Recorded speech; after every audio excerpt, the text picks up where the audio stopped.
A man who put in some great work tonight. There he is. Friend of the program, John Collins from the Atlanta Hawks. John Collins had to laugh at that one. He Like, did. I appreciate that. I appreciate the shout out. Man to me, though. Brendan, stop talking over our guest, please. We're trying to get to John Collins. Sorry, OGB, man. I'm sorry, B. Hey, I'm sorry, man. It's just this North Carolina hate right here, right? Yeah, Wake Forest, that's what it and is. I don't know what UNC. you're talking about. I don't know what you're talking about. John, congratulations. Hawks go to Philadelphia, what has proven to be the toughest place to win on the road this year. And the Hawks came out with a gritty 123-121 victory. Tell us what the emotions were like tonight when you knew Joel Embiid wasn't going to play and how you were able to pull this one out.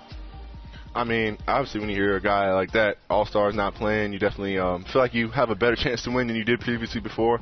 And I think we took advantage of that on the glass. We really, tried to dominate them. I think we had the size advantage down low.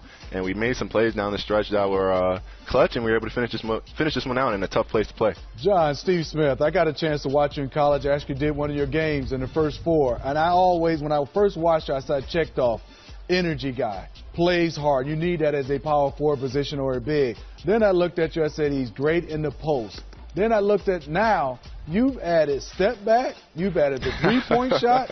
What did you do in the summertime? And then I see right now, always been a confident player, but right now the game, as for young guys, has slowed down. Even that last play, you didn't even rush when the shot clock was running down. Yeah, I just think it's a mixture of a lot of things. I think that 1 year obviously helped me, get my feet wet in the league. And then I think this year with, the new staff and Coach Pierce is really taking me under his wing and try to give me, a philosophy of how to play. And I think it's just, a part of the process, a part of me growing as a player and becoming more comfortable on the court. I don't like to rush, and I was able to get a nice shot off, like you said there. I feel like I put in a lot of work, and it's all paying off right now. John, Brendan, here I got a question for you. I had a chance to watch you your freshman year, Wake Forest, and then watch you the very next year. You seem like a totally different player. Same thing this year, looking at you from your rookie year to this year.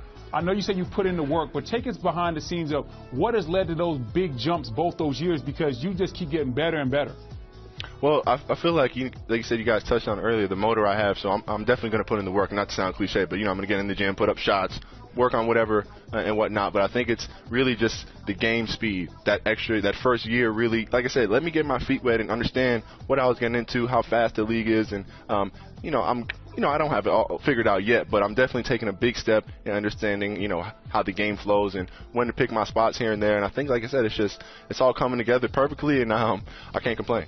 Yeah, John, I know you missed a portion of the early season with an injury, and maybe that has a lot to do with this, but your minutes have really ramped up lately. Third straight game that you've played over 30.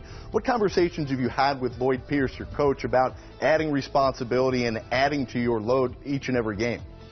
Yeah, that's definitely a big conversation we've had about me taking care of my body because, throughout high school or college and even to last year, I don't really think I've ever played 30 minutes consistently throughout the game.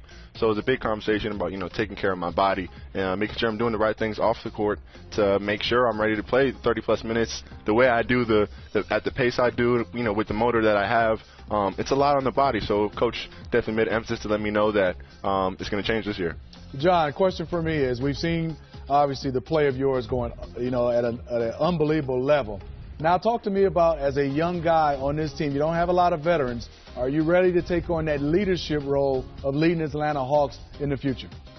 I definitely think I am. I'm definitely ready to take that next step if need be. And I feel like my teammates are definitely giving me the confidence and, sort of just the vibe that they want me to be the leader and that they have my back. So it's definitely encouraging for me to go out there and play the way that I can play with my teammates behind me. So I'm definitely ready to take that next step. Hey, John, how sharp are Alex Len's elbows? You got to do that one to me right now. I'm just happy, he wasn't, throwing out the game. But, hey, man, I stay away from those elbows, man. Those are those Eastern European elbows, real strong, real sturdy. I'm staying out the way. John, you're the man. We always appreciate you taking time with us. Congratulations on yet another spectacular performance. You get the eventual game winner for Atlanta to beat Philadelphia. You go into the city of brotherly love, get you a cheesesteak. Definitely. I got one waiting in the locker room right now. You already called it. Easy. We worked on your weight. We worked on your weight. You just contradicted yourself. Hold on. What's up? What's going on? Cheese Whiz or provolone? I don't know, man. I feel like you're going to try to expose me if I say one or the other, man. I'm just saying You're both. right, I got will. two. You I got say two in Chiefs there. win. I got two, so I got Chiefs.